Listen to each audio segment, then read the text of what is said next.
Extraemos la bandeja SIM y micro SD.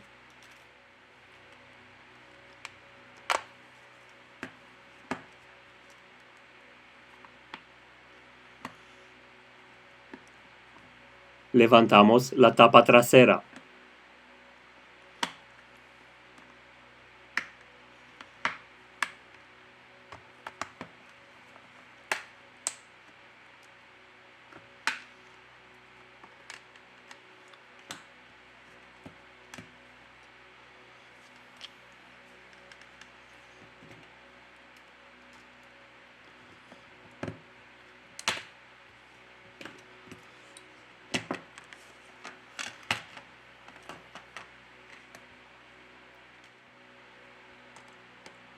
Retiramos los 3 tornillos.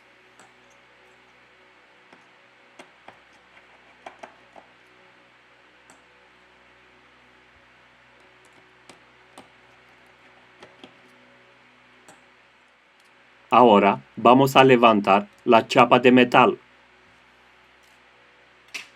Para seguir con el proceso de desmontaje, desconectamos el conector de la batería.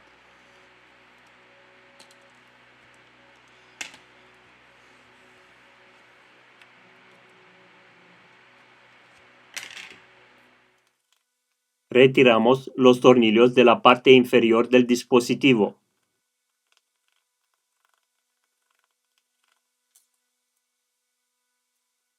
En la descripción os dejo los enlaces de las herramientas y los repuestos que utilizamos. Si te ha gustado el vídeo, no olvidar el like. Muchas gracias. Aquí tenemos el módulo de audio que contiene el altavoz.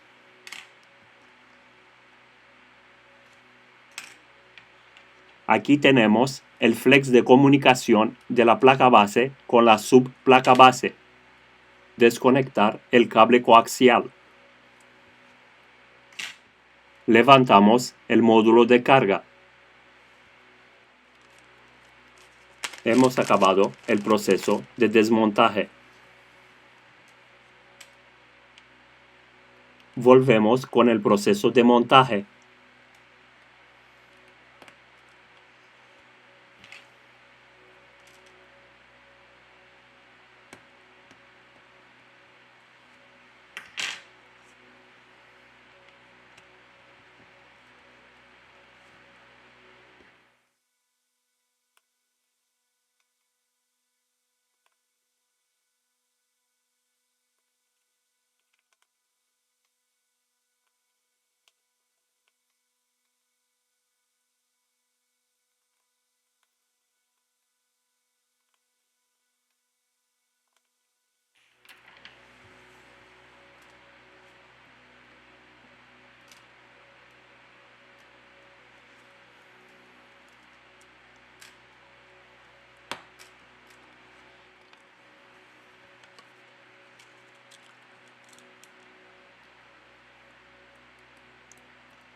Es el momento de comprobar el funcionamiento del dispositivo.